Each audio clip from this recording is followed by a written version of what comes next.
देव इच्छिता ती पाहे धन्य मी जन्मालो दास विठोबाचे झालो आयुष्याच्या साधने सच्चिदानंद पदवी घेणे धन्य मी जन्मालो दास विठोबाचे झालो तुका म्हणे पावटणी करू स्वर्गाचे निशाणे धन्य मी जन्मालो दास विठोबाचे झालो विठ्ठल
इहलोकीचा देह देव इच्छिता ते पाहे धन्य आम्ही जन्मालो दास विठोबाचे झालो पांडुरंगा करू प्रथम नाम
शरण्ये त्र्यंबके गौरी नारायणी नमस्तुते समचरण सरोजं सान्द्रनीलाम्बुदाभं जगननेतपानि मण्डनं मण्डनानां तरुणतुलसीमाला कन्दरं कञ्जनेत्रं सदैधवलासं विठ्ठलं चिन्तयामि गंगाविशुद्धं नितपादस्पर्शं सर्ववेष्टितं चुम्बितं पुण्यस्नानं सराले सिद्धं तं समाधिस्थमूर्तिं नमामि गंगागिरियो गिरिजं तपोज्ञान वैराग्य भक्ति स्वरूपं सदालंकृतं साधु संन्यासयोगं मुखे अस्य वेदांत शास्त्रार्थनिधिं नमो नारायण गिरि ब्रह्म स्वरूपं जयंचे केलिया स्मरण होय सकल विद्यांचे अधिकरण तेची वंदो श्री चरण श्री गुरूंचे ते नमस्कारोने आता कुळीची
प्राप्त प्रसंगी कीर्तन रूपी सेवेकरिता निर्णेला श्लोक देहूचे सुप्रसिद्ध संत शिरोमणी जगद्वंद्य जगद्गुरु महाराज श्री भूषण संत सम्राट विश्ववंद्य वैराग्य सागर वैकुंठवासी जगद्गुरु तुकोबराय यांचा चार चरणांचा आणि या देहाची इति कर्तव्यता सांगणारा असा आहे विठ्ठला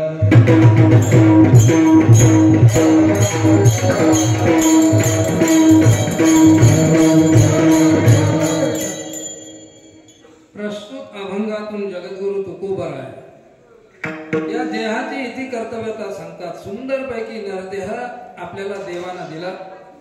ज्या देहाची स्वर्गादी देव इच्छा करतात, ज्या देहाची स्वर्गादी देवांनी इच्छा करावी असा सुंदर पैकी नरदेह देव आपल्याला दिला भगवंता. इहलोकीचा देह देव इच्छिता ती पाहे. धन्य आहोत आपण, तुम्ही आम्ही सगळे महाराजांसहित आपण सगळे धन्य धन्य आहोत. या जन्माला तुम्ही आम्ही आलेलो, धन्य आम्ही जन्मालो. परंतु कधी, जेव्हा दास विठोबाचे झालो. ज्या दिवशी खऱ्या अर्थानं आम्ही पांडुरंग परमात्म्याचे अर्थात भगवंताचे सेवक होऊ, त्या दिवशी खऱ्या अर्थानं आपल्या जन्माला येणं हे धन्यतेला कारण होईल. धन्य आम्ही जन्मालो, दास विठोबाचे झालो. मग सुंदरपैकी नरदेह मिळालाय, आयुष्य मिळालाय. या आयुष्याचं आम्ही सोनं करू, साधन वापरू आणि परमार्थातल्या उच्च स्थितीवर आम्ही आरूढ हो. आयुष्याच्या साधने सच्चिदानंद पदवी घेणे, परमार्थातली हे उच्च अवस्था आहे, सच्चिदानंद अवस्था. आणि या अवस्थेवर आम्ही आरूढ हो. आयुष्य हे साधन वापरू. या आयुष्यामध्ये आम्ही रात्रंदिवस भगवंताचं नामस्मरण करू, चिंतन करू, भजन करू, सेवा करू, दान धर्म करू. कुठल्याही प्रकारचं का होईल आपण पुण्य आम्ही संपादन करू. आणि स्वर्गावर काय करू, पाय देऊ, स्वर्ग पायरी करू. आणि त्याही वर असणारा वैकुंठ तिकडे जाण्याचा आमचा प्रयत्न असेल, असावा. तुका म्हणे पावटणी करू स्वर्गाचे निशाणे. मग धन्य आम्ही जन्मालो, दास विठोबाचे झालो. विठ्ठला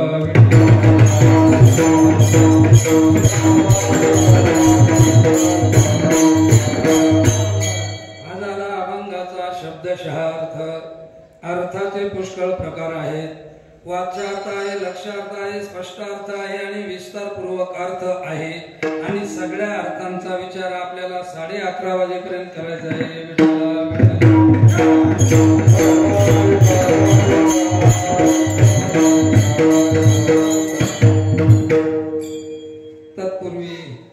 या ठिकाणी आपण सर्व इष्ट मित्र सज्जन सखे सुविधे धैर्य सर्व मंडळी ज्या कार्यक्रमासाठी जमलेलो आहोत तो कार्यक्रम आमचे परम मित्र ज्ञानेश्वर तुळशीराम जाधव यांच्या मातोश्री त्या आपल्यातून गेलेल्या आहेत. आज त्यांना 12 महिने पूर्ण होत आहेत, अर्थात त्यांना वर्ष पूर्ण होते. आणि त्यांच्या प्रथम पुण्यस्मरणाच्या निमित्तानं प्रथम वर्ष श्राद्धाच्या निमित्तानं आपण सर्व मंडळी या ठिकाणी उपस्थित आहात. त्यांच्या पश्चात असणारी त्यांची मुलं आहेत श्री बाळासाहेब तुळशीराम जाधव, श्री ज्ञानेश्वर तुळशीराम जाधव, ईश्वर ज्ञानेश्वर जाधव, गोकुळ ज्ञानेश्वर जाधव, विठ्ठल बाळासाहेब जाधव आणि राहुल बाळासाहेब जाधव आणि संपूर्ण जाधव परिवार आपल्या मातोश्रींच्या ऋणातून उतरे होण्याकरता या ठिकाणी धर्मशास्त्राच्या नियमानुसार आणि आर्यमान संस्कृतीच्या नियमानुसार ब्राह्मण देवांच्या अर्थात भूदेवांच्या साक्षीने तुमच्या आमच्या सर्वांच्या सहकार्यातून विधी पार पडलेला आहे. आणि त्या निमित्तानं कीर्तन सेवेचं आयोजन विठ्ठल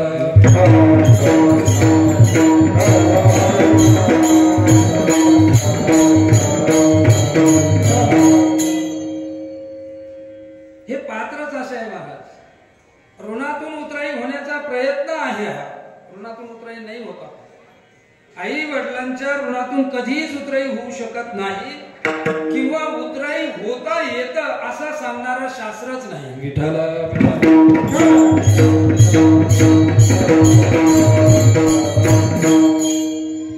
जर उतराई आई वडिलांच्या ऋणातून व्हायचं असेल तर आई वडिलांनी आपल्यासाठी जे केलेलं आहे ते आपण त्यांच्यासाठी करावं. हा व्यवहार आहे. उतराई व्हायचं आहे. आपला एखादा भाऊ आहे, आपल्या एखाद्या बंधूने आपल्या मुलीला कन्यादान घेतलं, त्याच्या ऋणातून उतराई होण्याची व्यवस्था आहे. काय? त्याच्या मुलीला आपण कन्यादान घेणं, फिटून फाट झालं. इकडं पर्याय आहे. आपल्या साडूनं आपल्या मुलीला कन्यादान घेतलं, आपण त्याच्या मुलीला घ्यावं. आपल्या मेवण्यानं आपल्या मुलीला कन्यादान घेतलं, आपण त्याच्या मुलीला घ्यावं. इकडे व्यवस्था आहे. ऋणातून उतराई होण्याची व्यवस्था आहे. पण आई वडिलांच्या ऋणातून उतराई होण्याची व्यवस्था कोणतंही शास्त्र सांगत नाही. विठ्ठल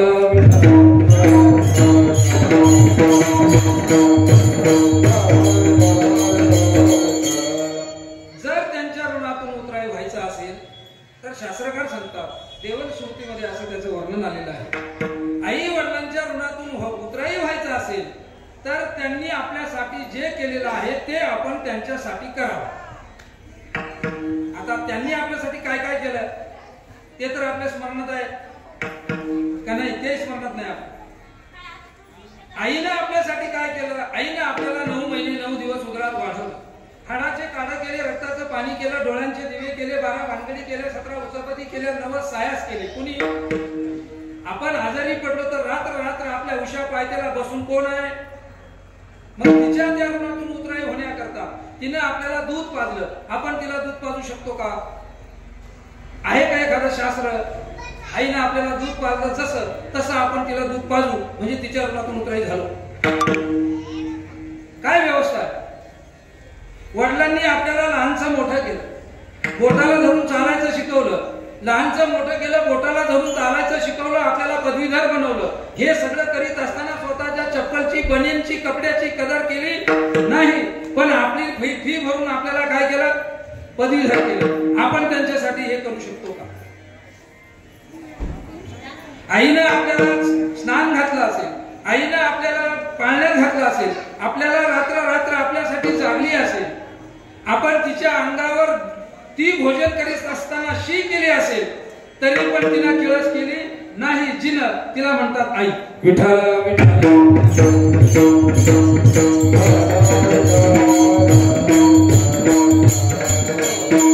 या आई वडिलांच्या ऋणातून जर उतराई व्हायचं असेल तर काय करावं लागेल? कुठलंच शास्त्र सांगत नाही. फक्त त्यांनी त्यांच्या ऋणातून उतराई होण्याकरता मग दहन प्रक्रिया असेल, अस्थि संचय असेल, दशक्रिया असेल, मासिक श्राद्ध असेल, वार्षिक श्राद्ध असेल, या सगळ्या प्रक्रिया व्यवस्थित करणं, शास्त्रा अनुरूप करणं, शास्त्राला अनुसरून करणं, गुरु सांगतील तशा करणं, म्हणजे त्यांच्या ऋणातून उतराई होण्याचा हा काय आहे, छोटासा प्रयत्न आहे. व्याज माफ होईल, फक्त काय व्याज माफ होईल. आईच्या ऋणातून उतराई होण्याकरता हे विधी केले तर आईनं केलेलं आपल्यावर जे ऋण आहे ते तसंच राहील, मुद्दल भरावंच लागेल, व्याज माफ होईल. विठ्ठल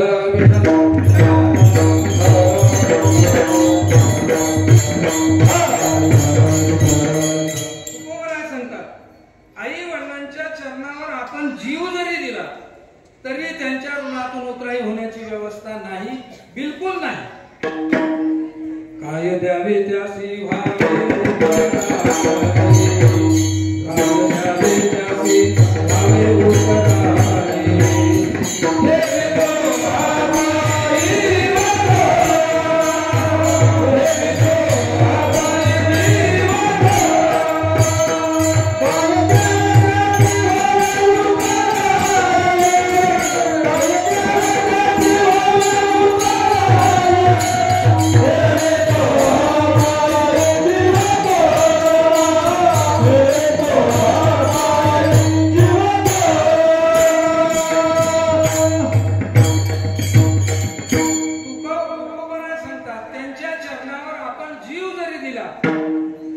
एवढंच नाही, आपल्या कातड्याची त्यांच्या पायाला चप्पल शिवून दिली तरी ही गोष्ट शक्य नाही असं सांगणारं शास्त्र अस्तित्वात नाही. कृष्ण महाराज, आम्ही सांगतो तुम्हाला, आमचा कार्यक्रम चालू आहे कशाचा, आम्ही सांगतो तुम्हाला हे अमुक करा, तमुक करा, फलन करा, अशी व्यवस्था सांगणारं शास्त्र नाही. विठ्ठल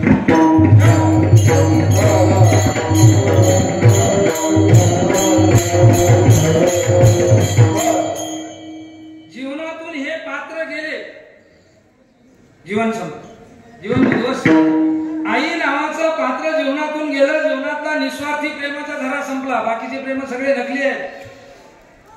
प्रमाण बघा कसे आहे, निस्वार्थी प्रेम, आई नावाचं पात्र जीवनातून गेलं, निस्वार्थी प्रेमाचा झरा संपला, शाबासकीची थाप संपली, मायाची पाखर संपली, मुलीचं माहेर, आई नावाचं पात्र गेलं, जीवन संपलं. बाकीची प्रेम सगळे नकली आहे. वडिलांच्या प्रेमात कधी कधी थोडाफार स्वार्थ संभवतो, हित जरी मुलाचं असेल तरी वडिलांच्या प्रेमात थोडा प्रतिष्ठेचा स्वार्थ आहे. उदाहरण पहा तुम्ही, मुलगा जर पास झाला चांगल्या मार्काने, 90-95% मार्क पडले तर बाप पेढे घेऊन येईल. काय घेऊन येईल? बाप काय घेऊन येईल? पेढे घेऊन येईल. आणि चांगल्या मार्काने नापास झाला तर मग काय, जोडे, मग पेढे दे. हे काय घडलं? कुणाचा मुलगा, अमक्याचा मुलगा, तमक्याचा मुलगा, किती टक्के? 95%. वा वा वा वा, वाढली प्रतिष्ठा. कुणाची? हा स्वार्थ आहे म्हणून पेढे आहे. मुलगा नापास झाला तर प्रतिष्ठेचा स्वार्थ वडिलांचा आहे, हित जरी मुलाचा असेल परंतु प्रतिष्ठा वाढली कुणाची? बापाची वाढली. म्हणजे बापाच्या प्रेमात, वडिलांच्या प्रेमात थोडाफार स्वार्थ संभवतो, पण आईच्या प्रेमात मुलगा पास झाला तरी प्रेम तेच आहे, मुलगा नापास झाला तरी प्रेम तेच आहे, जिचं तिला म्हणतात आई. विठ्ठल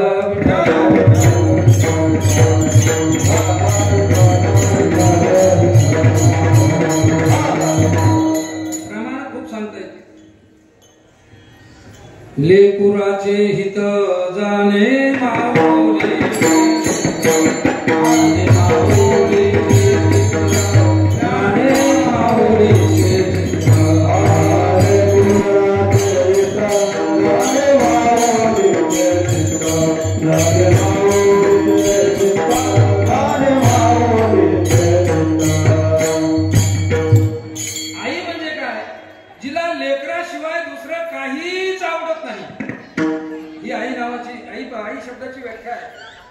जिला लेकराशिवाय दुसरा काहीच आवडत नाही, तिचं नाव आई. आणि एखाद्याला जर आवडत असेल तर ती त्याची सावत्र आई समजा. विठ्ठल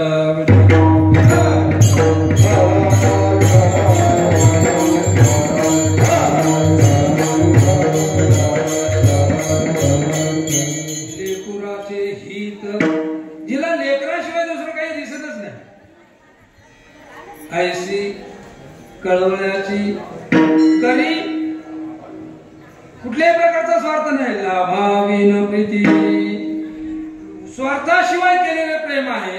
जी व्यक्ती स्वार्थाशिवाय प्रेम करते तिचं नाव आहे. आणि हे पात्र जीवनातून गेलं की जीवन सुरू. मातेची चित्ती अवघी बालकाची व्याप्ती, देह विसर्या फुला जवळी घेता शीन गेला. हे जिचं प्रेम आहे.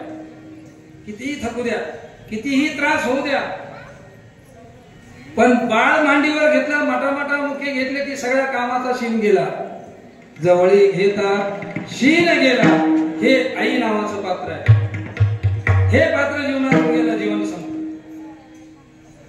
भगवान अर्जुनाला सांगतात 12व्या अध्यायात, अर्जुनानं देवाला प्रश्न केला भक्ताबद्दल. देवा तू फार बोलतो, माझे भक्त असे माझे भक्त तसे, संतुष्ट सततम योगी यथात्मा दृढ निश्चय मय्यकृतं मनोबुद्धी. फार कौतुक झालं देवा भक्ताचं. असे तुझे आवडते भक्त, पण ते भक्त किती आवडतात, कसे आवडतात, का आवडतात, किती आवडतात. तेव्हा भगवान अर्जुनाला सांगतात, अर्जुना तुला सांगू का, माझा भक्त मला किती आवडतो. त्यावेळेला भगवंताला एकही उदाहरण आईशिवाय दुसरं सापडलं नाही. तुलनात्मक दृष्टीने विचार करण्याकरता भगवान अर्जुनाला सांगतात 12व्या अध्यायाच्या 7व्या श्लोकावर, किंबहुना धनुर्धरा जो मातेची आई उदरा,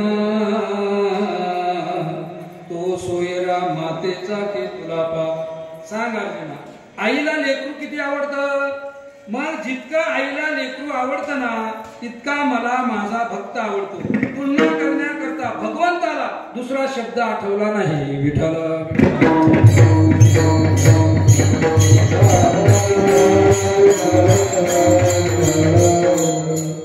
असा जो माझा उपासक आहे त्यालाच भक्त म्हणता येईल. सगुण उपासकाची व्याख्या आहे ती. सगुण उपासकाला मी माझ्या या जन्म मरण रूपी संसार सागरातून त्याला तारून नेतो. भगवान म्हणतो, तेषामहं समुद्धर्ता मृत्यू संसार सागरात, भवामी न चिरात पार्थ मय्यावेशित चेतसां. किंबहुना धनुर्धरा जो मातेची आई उदरा, तो सोयरा मातेचा के तुला पा. जितका आईला लेकरू आवडतं अर्जुना, तितका मला माझा भक्त आवडतो. आता लेकरू वेगळं बरं का. लेकराची व्याख्या शास्त्रकार वेगळी सांगतात आणि मुलाची व्याख्या वेगळी सांगतात. लेकरू त्याला म्हणतात, लेकराची व्याख्या जे आईशी अनन्य आहे, जे आईशी अनन्य आहे, ज्याच्या समोर जगातली विश्व सुंदरी जरी उभी केली तरी ते तिच्याकडे न पाहता जे फक्त आपल्या आईकडेच जात, त्याचं नाव वयाची मर्यादा नाही. लेकराची व्याख्या आम्ही केली. 4 महिने, 4 वर्ष, 8 वर्ष, 10 वर्ष, 12 वर्ष, इथपर्यंत 15 वर्षापर्यंत आपण लेकरू म्हणतो. पुढं मुलगा म्हणतो. लेकरू वेगळं सांगितलंय.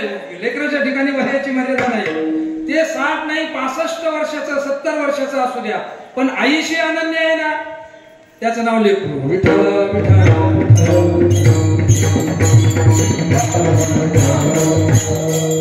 थोडंसं चिंतन तुम्हाला पुढे जाऊन सांगता येईल. आईशी अनन्यते लेकरू, गाईशी अनन्यते बोला जा. गाईशी अनन्यते वासू, शेळीशी अनन्यते, मेंढीशी अनन्यते, वाघिणीशी अनन्यते वाघरू, पक्षिणीशी अनन्यते वाघरू, आणि गाढविणीशी अनन्यते शिंगरू. आता हे चिंतन थोडस वेगळं आहे का.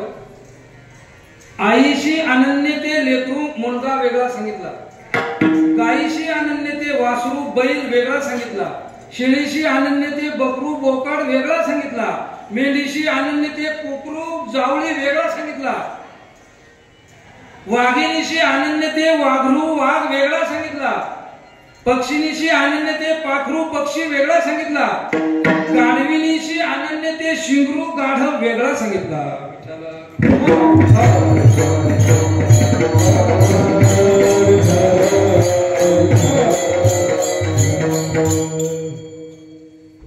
हा वेगळेपणा का लक्षात आलं.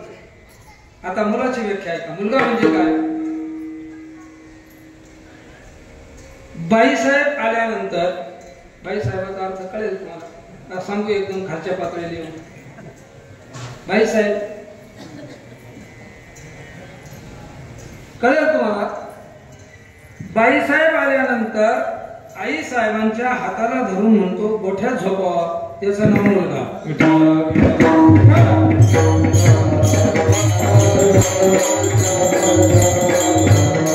मुलगा वेगळा लेकरू वेगळं, म्हणून ज्याच्यावर आईचं प्रेम आहे ते लेकरूच आहे. ते किती वर्षाचा असेल मर्यादा नाही त्याला. मग अशा या प्रेमातून उतराई घेण्याकरता फक्त दावा केला म्हणजे झालो का उतराई? त्यांनी आपल्यासाठी काय केलं नाही. मग दावा केला. काही लोक दशक्रिया करतात, पंचक्रिया करतात, काही लोक अस्थि संचय करतात, काही लोक मासिक श्राद्ध, वार्षिक श्राद्ध.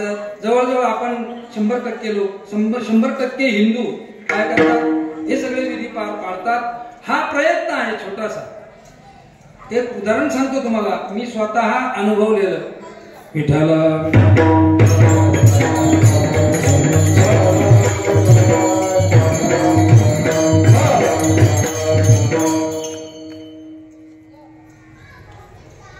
2 जिल्ह्यामध्ये आम्ही वृद्धाश्रमाचा सर्वे केला.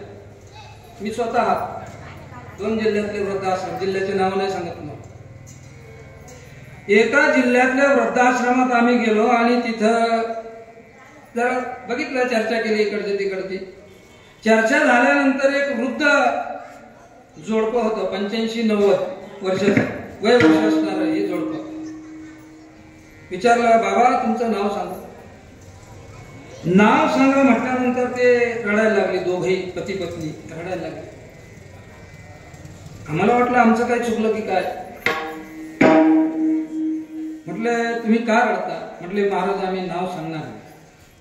म्हटलं नका सांगू, पण रडण्याचं कारण काय? तर रडण्याचं कारण त्या दोघाही पती पत्नींनी अंतःकरण हेलावून टाकणारं कारण सांगितलं. त्या ग्रहस्थानं सांगितलं, महाराज आम्ही आमचं नाव तुम्हाला सांगणार नाही, कारण आमचा मुलगा या जिल्ह्यातल्या एका नामांकित कॉलेजचा प्राचार्य आहे. जर आम्ही आमचं नाव सांगितलं तर त्याची इज्जत जाईल, ही चिंता ते आई वडील कुठं बसून करतात. हे कोणतं प्रेम आहे? मग फक्त दावा केला म्हणजे या प्रेमातून उतराय झालो असं सांगणारं कोणतं शास्त्र आहे? मला नाव सांगायचं शास्त्राचं. विठ्ठला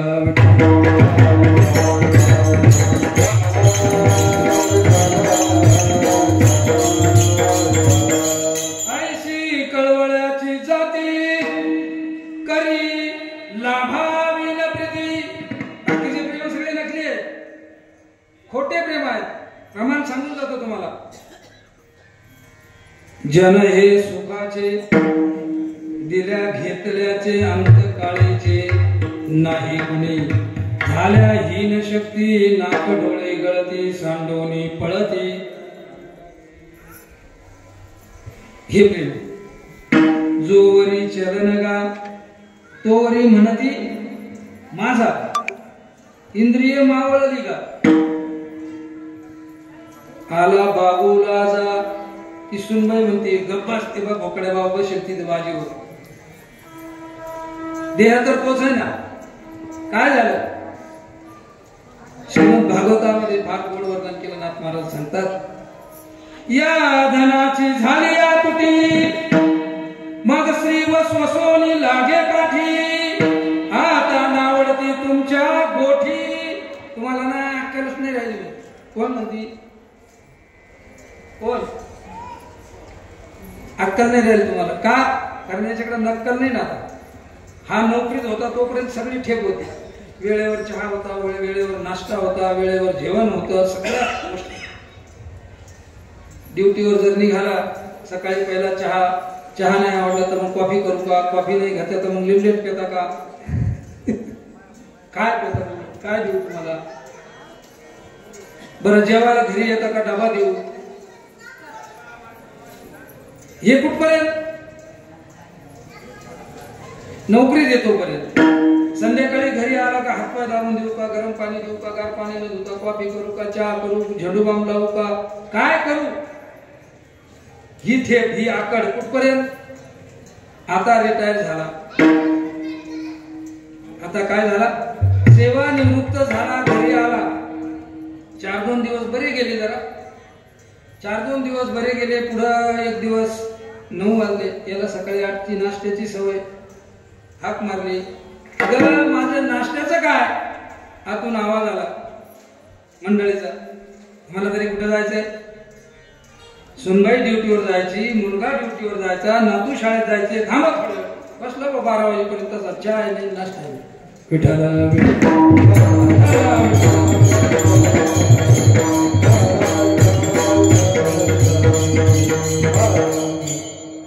हे नकली प्रेम आहे, स्वार्थी प्रेम आहे. आणि हे प्रेम एकदा गेलं महाराज, जीवन संपलं. आई वडील गेले, एखादा धोतरजोड घ्या, एखादी 150 रुपयाची चप्पल घ्या, आईला द्या, वडिलांना द्या धोतरजोड. सगळ्या गल्लीत चर्चा, मुलानं धोतरजोड घेतला, मुलानं धोतरजोड घेतला, मुलानं चप्पल घेतली, मुलानं चप्पल घेतली. अख्ख्या गल्लीत काय चर्चा. आणि हे सगळं करून आपण प्रॉपर्टी त्यांच्यासाठी सांभाळून ठेवली, पोटाला चिमटा घेऊन. त्या मुलांनी आपल्या फोटोला कधी हार घातला दावा सोडल्यानंतर? घालतात का कोणी? पुतळे बांधले का आपले? हे सगळे नकली आहेत. जन आहे सुखा इष्ट मित्र, सज्जन सखे तो सुखाचे माड. ही सगळे सुखाकृती आहे. जोरी चाले धंदा, तोवरी बहीण म्हणे दादा दादा. एखाद्या दिवाळीला साडी नका घेऊ बरं. गेलं मिटलं, नातं संपलं. तुम्हाला मिळालं, मी तुला मिळेल. विठाला विठाला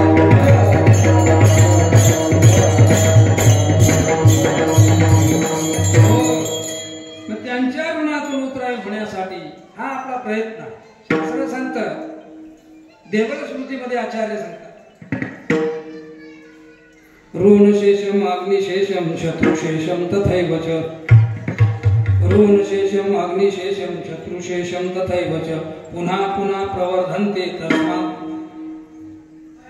पुन्हा पुन्हा वाढतच, पुन्हा पुन्हा वाढत जातात. आचार्य म्हणतात, ऋण कधीच कुणाचं ठेवू नये, शत्रू कधीच शिल्लक ठेवू नये,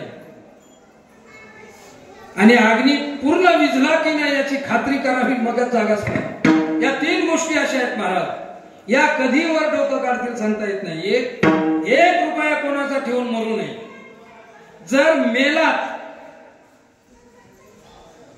काही कर्ज ठेवून मेलात, तर ज्याचं आपल्यावर कर्ज आहे त्याच्या दारात आपल्याला कुत्रा होऊन भुंकावं लागेल. कर्ज पिटेल. विठाला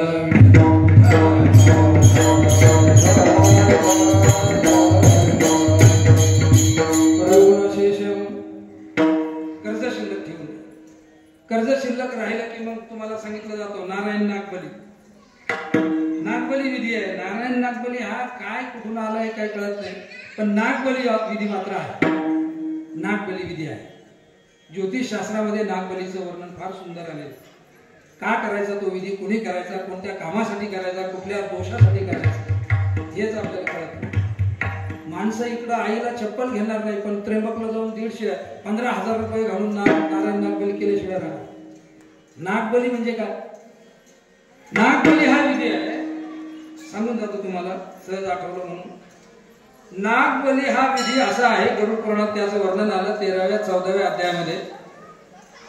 नागबली, एखाद्या व्यक्तीने एखादा साप तर मारूच नाही, सर्पजात मारूच नाही, कधीच मारू नये, सापाला कधीच मारू नये. पण आता मारावाच लागतो, विलाजच नाही, मारल्याशिवाय गत्यंतरच नाही. अशा वेळी जर सर्प मारला तर तो सर्प मारल्यानंतर त्याचा व्यवस्थित माणसासारखा विधी करावा. माणसासारखा जाळावं त्याला. 1 तास, 1 दिवस, 3 दिवस, 7 दिवस, 10 दिवस, 11 दिवस शौच पाळावं, जेवढं शक्य आहे आपल्याला. शौच म्हणजे काय? सुतक धरावं. 1 तास धरा, 1 दिवस धरा, 3 दिवस धरा. अशा पद्धतीनं जर सर्प मारून त्याचा सगळा विधी केला तर त्याचे कुठलेही दोष आपल्याकडे येत नाही. जर सर्प मारला आणि असाच काठीवर फेकून दिला, रस्त्यावर फेकून दिला, तर तो सर्प पुन्हा आपल्या कुटुंबात येतो. कुठल्याही रूपाने येईल, कुठल्याही रूपाने येईल. मग तो एखादी दूध न देणारी गाय अशा रूपाने येईल. आपण चांगल्या दूध देणारी गाय घेतो, 20-25 लिटरची गाय घेतो. गाय घेतली आपल्याकडे आली पण 2 लिटरच्या वर दूधच देत नाही. तिकडे 22-25 लिटर दूध देते, आपल्या रावणीला आल्यानंतर 2च लिटर देते. याचं कारण काय?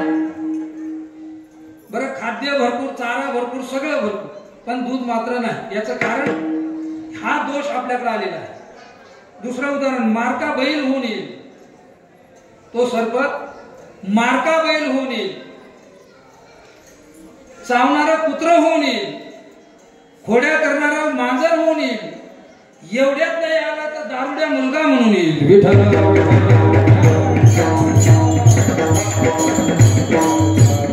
आणि आपल्या संपत्तीची वाट लावून टाकेल.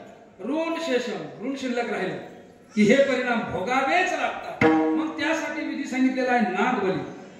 नारायण नागबली नाही, फक्त नागबली हा विधी आहे. गुरु करतात तो विधी, बरोबर करतात.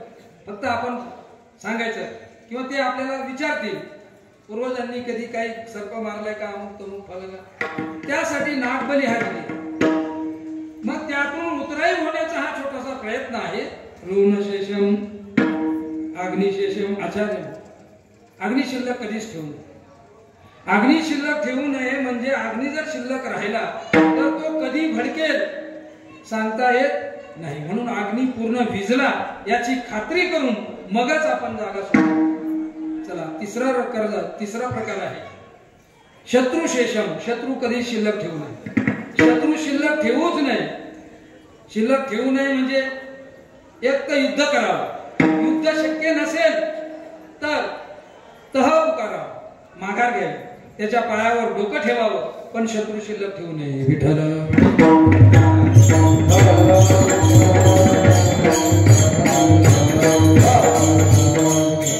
मग आता ऋण 3-4 प्रकारचे, तसं शास्त्रकार 5 प्रकारचे ऋण सांगतायत आपल्याला. पहिलं ऋण आहे देव ऋण, दुसरं आहे संतांचं ऋण, तिसरं आहे पितृ ऋण, मग भूत ऋण वगैरे, अतिथी ऋण, असे प्रकारचे 5 ऋण आहेत. पण मुख्य 3 ऋण आहेत. देव ऋण, दुसरं आहे कोणतं सांगितलं, संत ऋण म्हणजे साधू संतांचं, ऋषींचं ऋण, आणि तिसरं आहे आई वडिलांचं. मग या ऋणातून उतराई झाल्याशिवाय मरूच नाही. विठ्ठल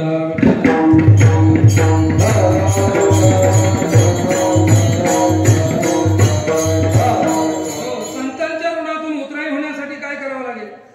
संतांच्या ऋणातून उतराई होण्याकरता त्यांनी केलेल्या वाङ्मयाचा अभ्यास करावा लागेल. ते वाङ्मय श्रद्धापूर्वक वाचावं लागेल. गाथा वाचली की तुकोबरायांच्या ऋणातून आपण उतराई झालो, ज्ञानेश्वरी वाचली की त्यांच्या ऋणातून आपण उतराई झालो. त्यांचं काय ऋण आहे आपल्यावर? साधू संतांचं काय ऋण? साधू संतांचं ऋण आपल्यावर इतकंच आहे की त्यांनी आपल्याला धर्म शिकवला. आपल्यापर्यंत धर्म कसा आला, कोणी आणला? आपले वाड वडील असतील, आपले साधू संत असतील, संत वाङ्मय असेल. मग धर्म आपल्यापर्यंत कसा आला? हे भजन आपल्यापर्यंत कोणी आणलं? या भजनाच्या पाठीमागे कुणाचा तरी त्याग आहे, कुणीतरी या करता रात्रीचा दिवस केलेला आहे हे भजन इथपर्यंत पोहोचवण्याकरता. मग आपले वडील असतील, आपल्या वडिलांनी भजन जिवंत ठेवलं. कृष्णा महाराज वडील आठवतात ना तुम्हाला? भजन करीत होते ना ते. भजन जिवंत ठेवलं कोणी? साधू संत ऋषी मुनी. धर्म जिवंत ठेवला कोणी? धर्म म्हणजे काय? धर्माची व्याख्या तुलसीदासजी फार गोड. परहित सरीस धर्म नाही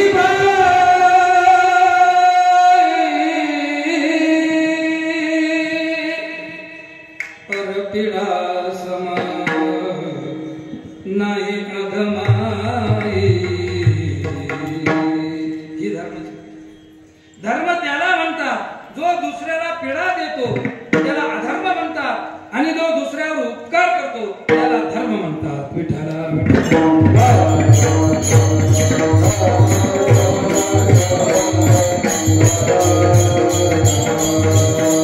येथ वडील जे जे करती,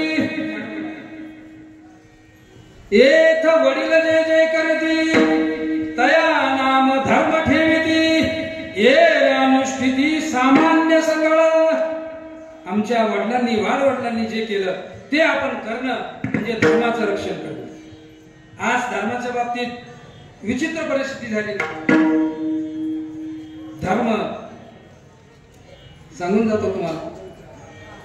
आपल्या आई वडिलांनी काय केलं, आपल्या आजोबांनी काय केलं, आपल्या वडिलांनी काय केलं, या सगळ्या गोष्टी आपण बघितलेल्या आहेत. आपण आपली आजी पाहिली, आपण आपले आजोबा पाहिले, आपण आपले वडील पाहिले, आपण आपली आई पाहिली, आपण आपली पत्नी पाहिली. इथपर्यंत या सगळ्या गोष्टी आपण पाहिल्या, अनुभवल्या. बरोबर आहे. आता पुढे सांगतो. आता आपण आपली मुलगी पाहिली, आपला मुलगा पाहिला, आपली सुनबाई पाहिली, आपले नातू पाहिले. पाहिले का नाही? आता या त्यांचा आणि यांच्यात काय बदल झाला का नाही? बदल झाला ना. सांगू का तो? मी एकदम खालच्या पातळीवर येऊन बोलत नाही केलं, पण सांगावंच लागेल. कुठे गेले अंगभर कपडे, अंगापासून पुढचं बोलतोय मी बरं का. कुठे गेले अंगभर कपडे, कुठे गेलं कपाळभर कुंकू, कुठे गेली नाकातली नथ, कुठे गेले हातभर बांगड्या. हा बदल झाला, आम्ही स्वीकारला. का स्वीकारला आम्ही स्वीकारला त्याचं कारण असं आहे, तुमच्या आमच्या संस्कारात झालेली उणीव आहे. म्हणून आपण आता बोलू शकत. बोलायला जाल तर उपाशी माराल. विठ्ठल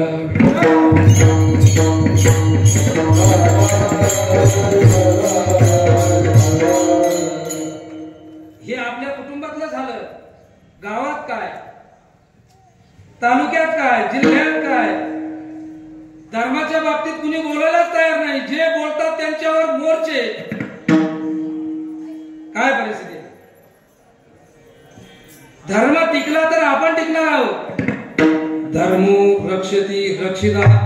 धर्माचं रक्षण आपण केलं तर आपण टिकणार आहोत. जर आपण धर्म पाळला नाही, आपल्या मुलांनी, मुलं गेली आपल्या तावडीतून. आता आपल्या समोर नातू आहे, त्या नातवावर योग्य संस्कार करावेत.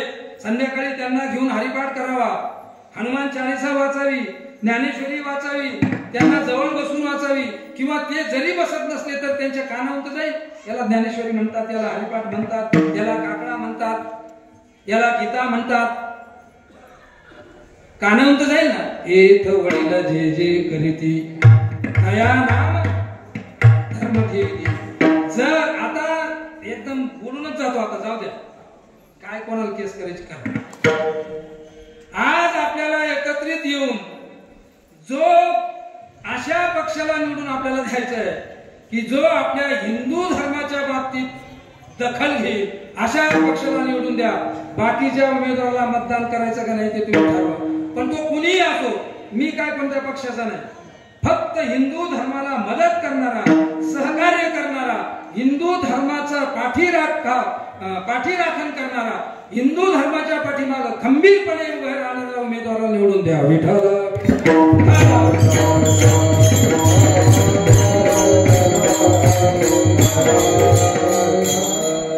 आता हे 10-20 वर्ष गेले, आपण जर असेच गाफील राहिलो, 10-20 वर्षानंतर आपली अवस्था बघा काय होईल. आता ते नकोच बोलायला, ते होऊन गेले सगळे विषय, सगळे वक्ते बोलून गेले ते आजपर्यंत. आपल्याला गरज धर्म टिकला पाहिजे. धर्म टिकला तर आपण टिकणार आहोत. मग धर्म टिकवायचा असेल तर संत वाङ्मय वाचावं लागेल. संत वाङ्मय वाचावं लागेल. संतांच्या ऋणातून उतरायला लागेल. विठ्ठल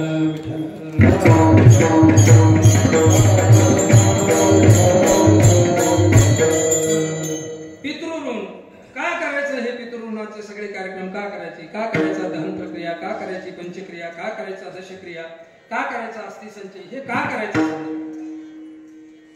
ऋणातून उतराय व्हायचं आहे, पण हे का, हे केल्यानंच होईल का. अनेक प्रश्न आहेत. दहन प्रक्रियेतले दोष आपले अनेक आहेत. दहन प्रक्रियेत पितृदोष सांगितला जातो आपल्याला. पितृदोष सांगतात कोणीतरी. मुळात पितृदोष शब्दाची व्याख्या चुकीची आहे. पितृदोष म्हणजे काय मला सांगा तुम्ही.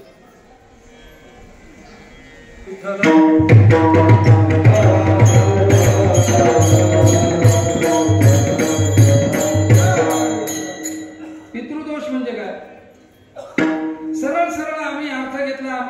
लादला गेला किंवा आमच्यावर अर्थ लादला तो काय पितृदोष म्हणजे पितरांचे दोष. आता मला सांगा, थोडी सत्सद विवेक बुद्धी जाग्यावर ठेवा आणि माझ्या एका प्रश्नाचं उत्तर द्या.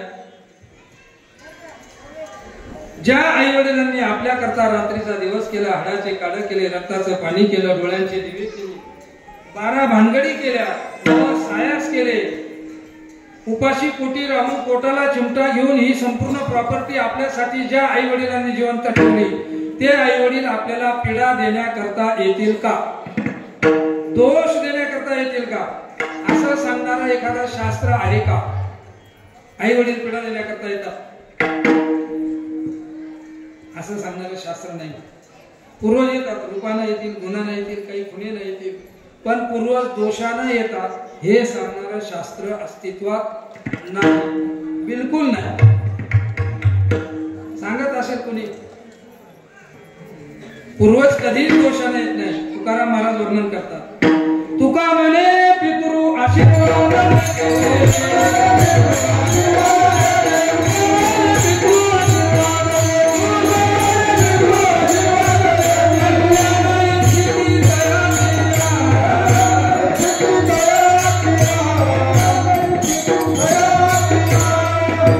तुकाराम महाराज म्हणतात, हे पूर्वज आशीर्वाद देतात, तुम्ही त्यांच्याशी कसेही वागा, परंतु ते तिथं आशीर्वाद देतात. तुका म्हणे पूर्वज किंवा पितृ आशीर्वाद देती, कल्याण इच्छिती दया कुळा.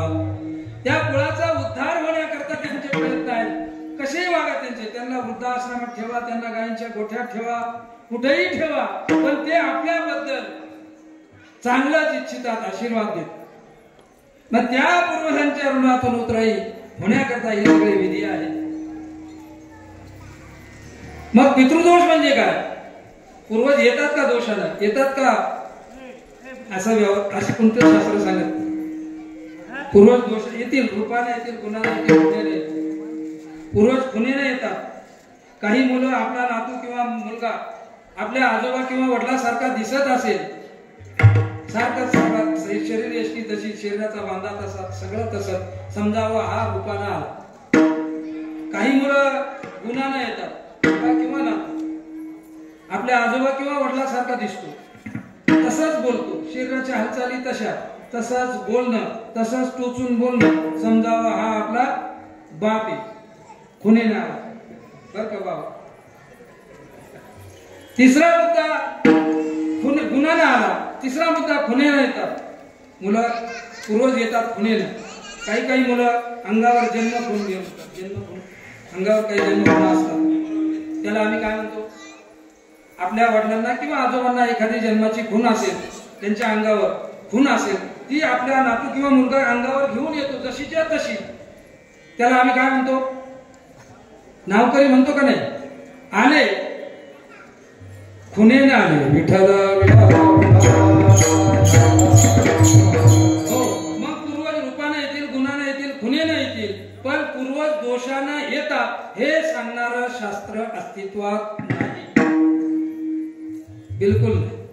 मग पितृदोष म्हणजे काय?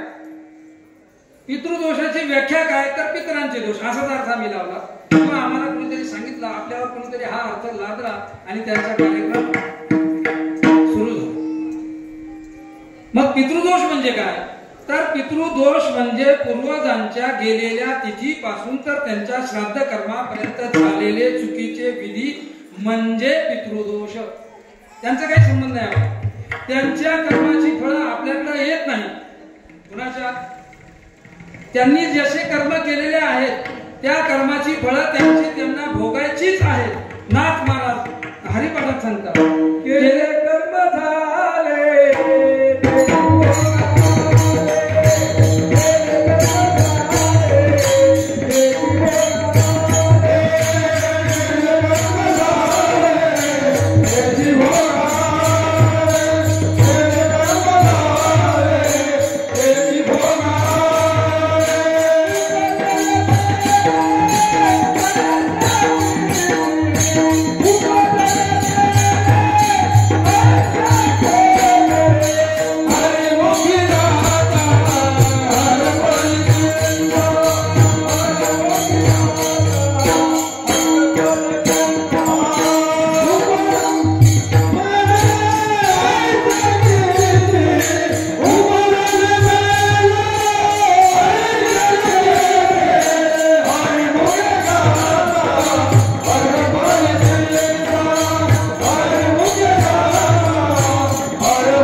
त्याची भोवाले उपजले मेले ऐसे किती, हा कर्म सिद्धांत आहे. पण त्यांच्या कर्माची फळं ते भोगणार आहे, पण ते गेलेल्या तिथीपासून तर त्यांच्या श्राद्ध कर्मापर्यंत झालेले चुकीचे विधी म्हणजे पितृदोष. मग याकरिता विधी स्वतंत्र आहेत. फक्त नारायण नागबली केला म्हणजे पितृदोष गेला असं नाहीये. नारायण नागबली करून आलेले कितीतरी लोक आहेत का ज्यांचा पितृदोष गेलेला नाही. याचं कारण असं आहे, रोगाचं निदान चुकीचं झालं. रोगाचं निदान चुकीचं झालं. चुकीचं रोग झाली कावीळ, इंजेक्शन घेतो मलेरियाचं, कावीळ बरी होईल का? रोग झालाय म्हशीला, इंजेक्शन दिलं म्हशीचा ताप जाईल का? मग इथं हाच घोळ झाला. नारायण नागबली करतो, काल सर्पशांती करतो, त्रिपिंडी करतो, तरी पितृदोष जात नाही. त्याचं कारण असं आहे, आजाराचं झालेलं चुकीचं निदान.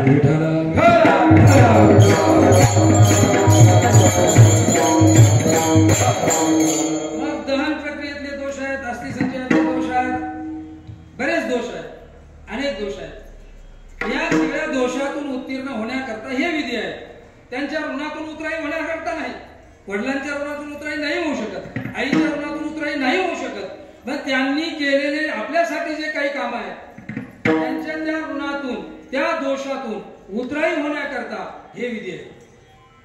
दहन प्रक्रियेतले दोष, रॉकेल वापरतात, डिझेल वापरतात, टायर वापरतात, हे दोष आहे.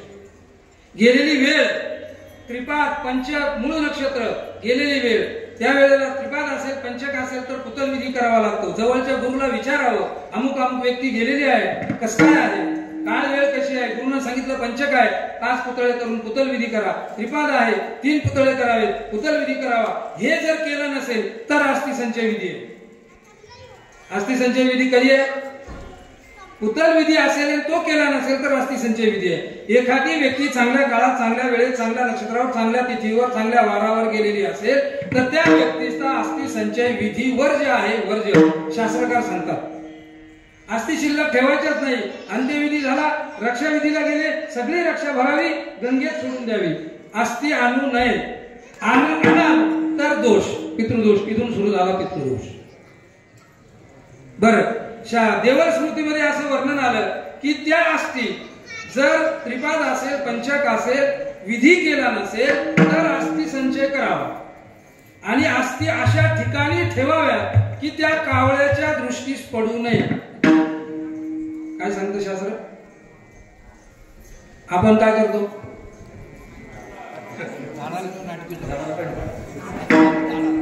कावळे काय करतात? 10 दिवस त्याचा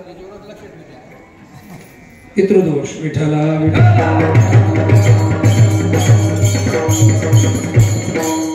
हे पितृदोषाचे कारण आहे. यामुळे पितृदोष होतो. या आपल्या चुका आहेत.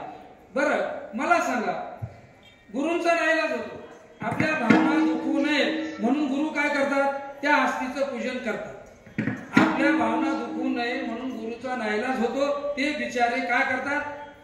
नाईलाज असतो, त्यांना पूजा करावी लागते. वास्तविक त्रिपाद असेल, पंचक असेल, पुतल विधी झाला नसेल तर अस्थि संचय करायचा आहे. त्यामध्ये कोणत्या अस्थि असाव्या? इथे मीमांसा आहे. कोणत्या अस्थि पाहिजे? पायाच्या चालतात का? गुडघ्याच्या चालतात का? मेंदूच्या, डोक्याच्या चालतात का? छातीच्या चालतात? कोणत्या अस्थि उचलायच्या? कुणी उचलायच्या? याला शास्त्र आहे. पाळतो का आपण हे? मोठ्या मुलांना कुठल्या अस्थीला अस्थि उचलायची? मोठ्या मुलीनं कुठली अस्थि उचलायची? जिवंत असतील तर आई वडिलांनी कुठल्या अस्थीला स्पर्श करायचा? काहीच माहित नाही आपल्याला. गणमौती केलं आपण, पण माहिती काहीच नाही. फक्त ढोबळ मनाला थोडे 2-3 मुद्दे सांगून जातो. गेलेली व्यक्ती आपल्यापेक्षा जर वडील असेल तर त्या व्यक्तीला फक्त आपण पायाच्या बाजूने स्पर्श करायचा आहे. अस्थि स्पर्श नाही, फक्त रक्षा स्पर्श करायचा. गेलेली व्यक्ती वडील असेल तर. गेलेली व्यक्ती आपल्यापेक्षा वयानं लहान असेल तर फक्त रक्षाविधीला गेल्यानंतर मस्तकाच्या बाजूने स्पर्श करायचा. आणि गेलेली व्यक्ती आपल्या बरोबरची असेल तर फक्त छातीजवळ स्पर्श करायचा. सांगा, हे पाळतो का आपण? पितृदोष. विठ्ठला.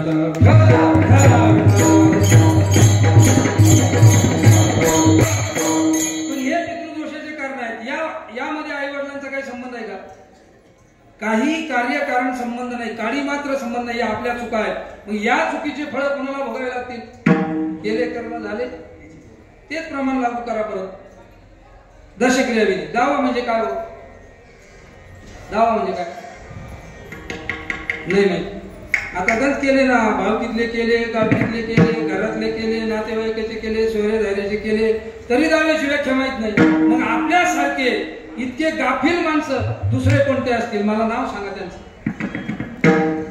नाही माहिती. एकाला विचारलं दावा म्हणजे काय, तो म्हणला दशक्रिया. दशक्रिया म्हणजे काय? दशपिंड. दशपिंड म्हणजे काय? दशगात्र. दशगात्र म्हणजे काय? अंत्येष्टिकालीन पिंडदान. अरे बाबा, हे सगळे एकाच अर्थाचे शब्द झाले, पण मला दावा म्हणजे काय ते सांग. ते बाबा तुम्हीच सांगा. म्हणलं आता आम्ही ते घेलच सगळं उक्त सांगितलं त्याला. दावा म्हणजे दश इंद्रियांची शांती. दावा म्हणजे काय? आई वडिलांच्या ज्या इंद्रियाद्वारे आपली उत्पत्ती झालेली आहे, ज्या इंद्रियाद्वारे आपल्यावर संस्कार झालेले आहेत, ज्या इंद्रियाद्वारे आपली काळजी त्यांनी केलेली आहे, त्या सगळे इंद्रिय ते आहेत 10 इंद्रिय. आणि त्या एका एका इंद्रियाची शांती. दशक्रियेमध्ये 10 पिंड असतात. एका एका इंद्रियाचा एक एक उपलक्षण आहे ते.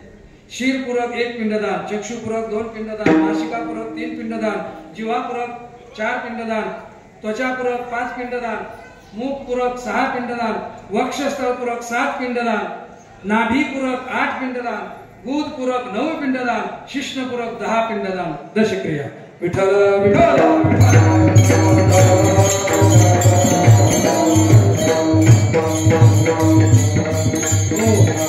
या पद्धतीने जर हे सगळे विधी होत असतील तर कुठल्याही प्रकारचा दोष येत नाही.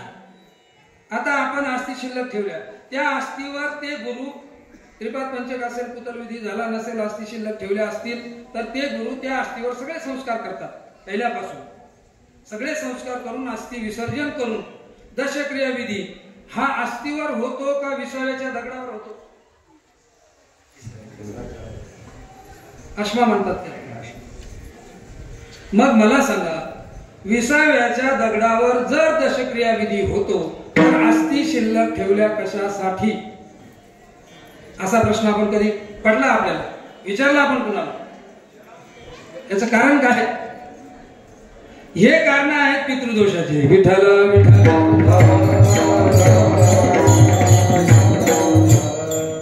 मग यातून उतराई होण्याकरता हे विधी आहे. हे सगळे जे विधी आहेत ते तेवढ्यासाठीच, पितृऋणातून उतराई होण्याकरता हे सगळे विधी आहेत. बरं, मग अशा दोषांना तुम्ही सांगा, दोष सांगितले, पण मग त्यातून उतराई उत्तीर्ण होण्याकरता काही विधी सांगा ना. सांगतो.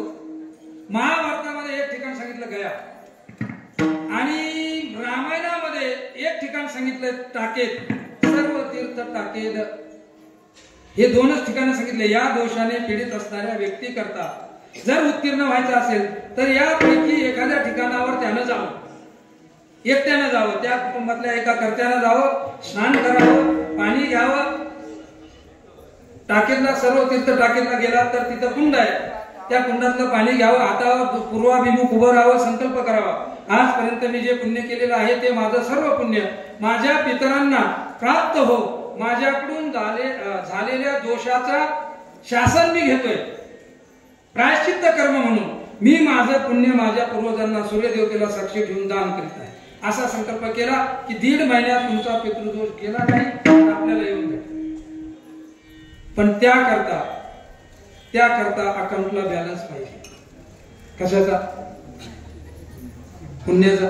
पुण्य नको. मग आता पुण्य कुठं मिळतं हा पुन्हा प्रश्न आहे. पुण्य मिळण्याचं एकमेव ठिकाण, पुण्याचं काही मार्केट नाही. 400 रुपये किलो, 500 रुपये किलो असं कुठं मिळतं का पुण्य? असं काही मार्केट नाही. एक मार्केट आहे. पुण्याची गणना कोण करी, हरिमुखे म्हणा, हरिमुखे म्हणा, पुण्याची गणना कोण करी, देवाचे द्वारे उवाक्षण भरी देणे मुखेचारी साधेला, हरिमुखे म्हणा, हरिमुखे म्हणा, ते पुण्य प्राप्त होईल. मग हे पुण्य एकदा प्राप्त झालं की ज्ञानोबराय म्हणतात, मातृपितृ भ्राता सपुत्र चतुर्भुज बस सगळे दोष गेले महाराज. पितृऋणातून उतराई होण्याकरता हे सगळं करायचं आहे. आता देवऋणातून उतराई होण्यासाठी काय करायचं आहे? तर देवऋणातून उतराई होण्याकरता काय केलं देवानं? आपल्याला काय दिलं? तर देवानं आपल्याला सुंदरपैकी हा नरदेह दिला. दिले इंद्रियात पाय कान डोळे मुख जेणे तू सुंदरपैकी नरदेव देवाने आपल्याला दिला म्हणून त्या चरणातून उतराई होण्याकरता त्याचं नामस्मरण करावं. या देहाला आलोय ना आपण तुकोबर आहे म्हणतात. या सुंदरपैकी नरदेव देवाला आपल्याला दिलेला आहे. ज्या देहाची स्वर्गादी देव इच्छा करतात तो देह देवाला आपल्याला दिला. अभंगाचं पहिलं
देह मिळाला देह कळाला.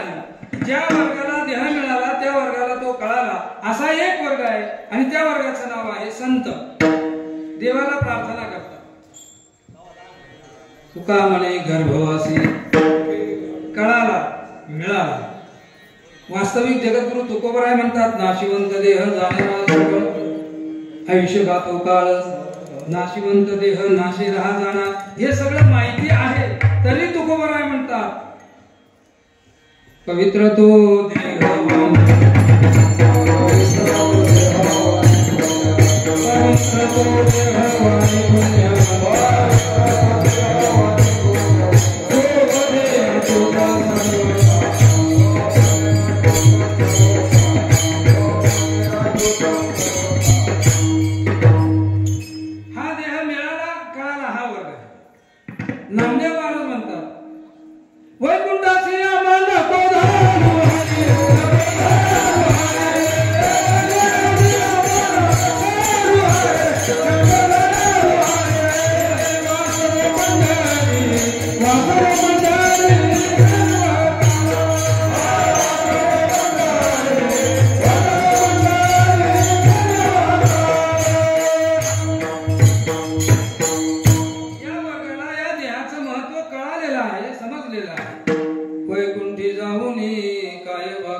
मिळाला पण कळाला नाही. हा वर्ग कोणता?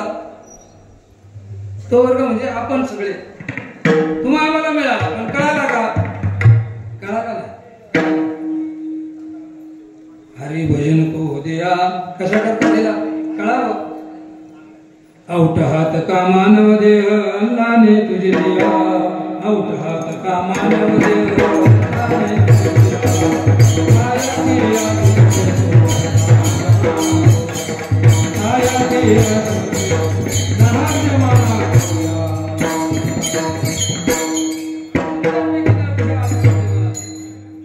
काय केलं जन्माला? रात्र गेली दिवस गेले आयुष्य सारे वाया गेले.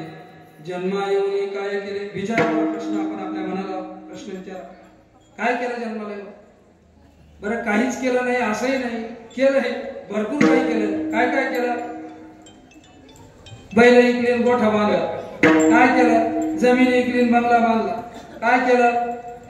बस त्याला गेला तर लग्न मोडूनच आला. काय केलं?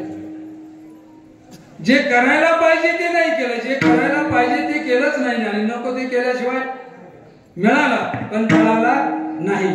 चौथा वर्ग असा आहे देह मिळाला कळाला पण मिळाला नाही. ते आहेत स्वर्गादी देव. तो हा देह मिळण्याकरता त्यांची इच्छा आहे. स्वर्गीची अमर इच्छिता ते देवा मृत्यू लोकी व्हावा जन्म भाव. हा देह मिळण्याकरता स्वर्गातले देव प्रयत्न करतात. विश्वरूपाकडे गेली 11व्या अध्यायातले ओव्या आहेत. देवा विद्या नवी पडिलो विषय व्यापुया पुढलो. देवा आम्ही अविद्येने 100 यज्ञाचे कष्ट केले. आम्ही इकडे स्वर्गात आलो पण हा स्वर्ग आम्हाला नको. कारण इथं आम्ही कुठपर्यंत आहोत? जोपर्यंत पुण्य आहे तोपर्यंत आम्ही स्वर्गात आहोत. आमचं पुण्य संपलं की येऊ लागते माघारे. 9व्या अध्यायात श्लोक आहे. त्रैविद्यामा सोमपापूत पापा यज्ञ विश्वास वर्गंती पाठयन्ति. ते पुण्य साध्य सुरेंद्र लोक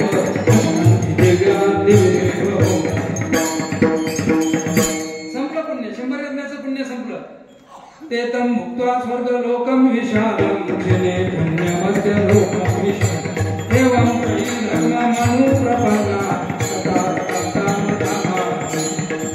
मग दया पुण्याची पावटी सरे सवेची नका इंद्रपणाची गुटी उतरे आणि येऊ लागते मागारे भक्ती लोक. पुण्य संपलं पुन्हा इथं येतात. इथं आल्यानंतर त्यांचं काय होतं? ज्ञानोबराय पुढच्या ओळीत सांगतात. 9व्या अध्यायातल्या 21व्या श्लोकावरती नंबर 2 ची ओळी ज्ञानोबराय म्हणतात. ओवी सांगायला थोडीशी कठीण आहे कळायला अवघड आहे, पण तुम्हाला कळली असं समजतो मी फक्त सांगून जातो. जैसी वेश्या भोगा कोडावेचे मग दानहीचे पुणे तियेचे तैसे लाजीरवाणे दीक्षितांचे काय नको अर्जुना तुला. ओळीचा अर्थ कळला असं गृहीत धरतो. ज्ञानेश्वर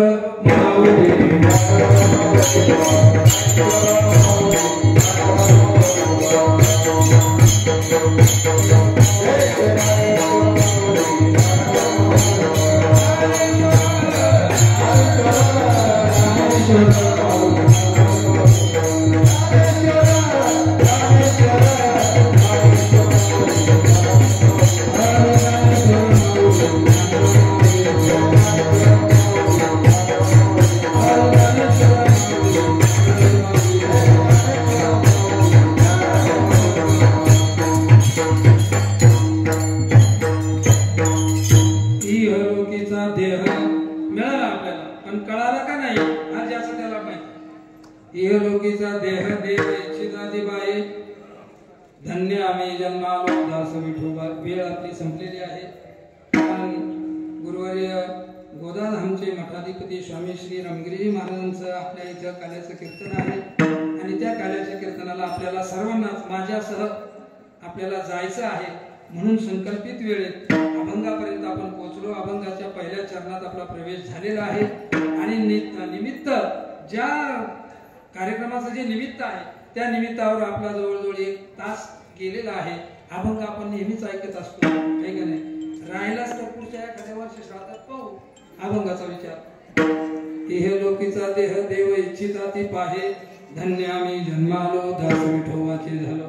आयुष्याच्या साधने सच्चिदानंद पदवी घेणे धन्य आम्ही जन्मालो दास विठोबा. तुका म्हणे पावटणे करू स्वर्गाची निशाणी आणि या स्वर्गाची पायरी करून आम्ही याच्याही पुढं सच्चिदानंद पदवी धारण करू आणि त्याकरता परमार्थातल्या उच्च स्थितीवर आम्ही आरूढ होऊ आणि तो आरूढ होण्याकरता भगवंताचं भजन करावं लागणार आहे, नामस्मरण चिंतन करावं लागणार आहे. आणि त्या निमित्तानं आज या ठिकाणी उपस्थित आपण सर्व मंडळी गायक वादक त्यांचा गोड असा तुम्ही मृदंग ऐकत आहात ते आमचे प्राणस्नेही परममित्र गुरुबंधू हरिभक्तीपरायण कृष्णा महाराज डाकारे ते या ठिकाणी उपस्थित आहेत. आमचे परमस्नेही परममित्र गुरुबंधू भाकरे महाराज ते या ठिकाणी उपस्थित आहेत आणि अडबंगीनाथ पायी दिंडी सोहळ्याचे अध्यक्ष आमचे भाकरे बाबा तेही या ठिकाणी उपस्थित आहेत. मग सुनील भाऊ असतील, आमचे बबन दादा आहेत, भरत महाराज आदी करून उपस्थित सर्वच गायक वादक महाराज मंडळी सर्वांना कोटी कोटी धन्यवाद देऊया. पुन्हा एक वार गंगा भागीरथी जनाबाई तुळशीराम जाधव या जिथं असतील तिथं त्यांना इच्छित फल प्राप्त हो एवढीच योगीराज सद्गुरू गंगागिरीजी महाराज संस्थांच्या वतीनं आणि सरला बेटाचे मठाधिपती महंत गुरुवर्य रामगिरीजी महाराज यांच्या वतीनं दयाघन परमेश्वराकडे प्रार्थना करून बरोबर असेल ते घ्या, चुकीचे असतील ते माझ्या बुद्धीचे दोष समजून मला परत द्या. विठ्ठल जय